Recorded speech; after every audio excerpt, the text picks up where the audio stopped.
உங்கள் அனைவருக்கும் இயேசு கிறிஸ்துவின் இனிதான நாமத்தில் அன்பின் ஸ்தோத்திரங்களையும் வாழ்த்துக்களையும் தெரிவித்துக் கொள்கிறேன்.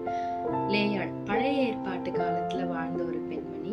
இவங்க லாபானின் மூத்த மகளும் 12 கோத்திரத்தின் தகப்பனாகிய யாக்கோபின் முதல் மனைவியுமானவங்க. இவங்களுக்கு ராகேல் அப்படிங்கிற சகோதரியும் இருந்தாங்க. இவங்க ரொம்ப கீழ்ப்படுதல் உள்ள ஒரு பெண்மணி, அன்பானவங்க, ரொம்ப கைண்ட் ஹார்ட்டட் பர்சன். இவங்க கண்கள் கூச்ச பார்வையா இருந்தது. தன் கணவனாகிய யாக்கோபு தன் சகோதரியாகிய ராகேல தான் விரும்புறாரு அப்படின்னு அறிந்திருந்தோம். தன் கணவனுடைய அன்பிற்காகவும் பாசத்திற்காகவும் ஏங்கினவங்க, தன் கணவரை முழு மனதோட நேசித்தவங்க லேயாள். இதை கர்த்தர் அறிந்திருந்தார். அவங்க அற்பமா எண்ணப்பட்டதை கர்த்தர் நினைவு கூர்ந்து அவங்களுடைய கர்ப்பத்தை திறந்து கொடுத்தார். அவங்களுக்கு 4 பிள்ளைகளை கர்த்தர் பெரும்படி கிருபை செய்தார்.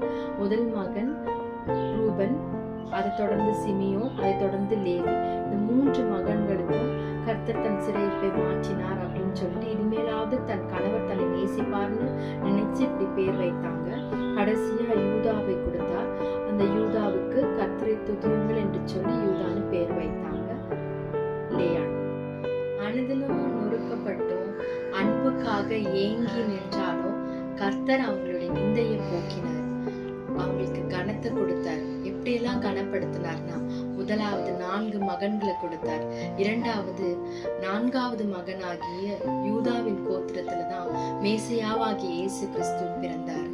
கடைசியாக அவங்க மூதாதையரின் கல்லறையாகி ஆபிரகாமினால் கொல்லப்பட்ட அந்த கல்லறையில தான் அவங்க அடக்கம் பண்ணப்பட்டாங்க.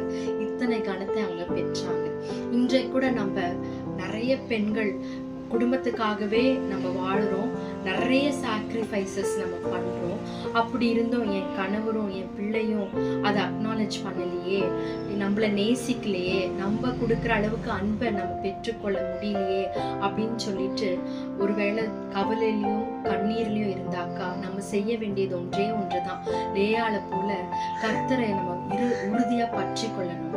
அவருடைய திட்டங்கள் நல்லதுக்கானவைகள் அப்படின்னு சொல்லி நம்ம நம்பி அவங்களையே உறுதியா நம்ம பற்றி கொள்ளும் போது கர்த்தர் நம்மளுடைய எல்லா கண்ணீரையும் சிறையிருப்பையும் நிந்தைகளையும் கண்டிப்பா மாற்றுவாரு.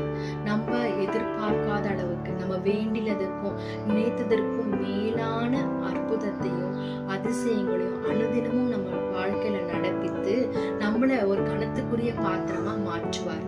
ஆமென்.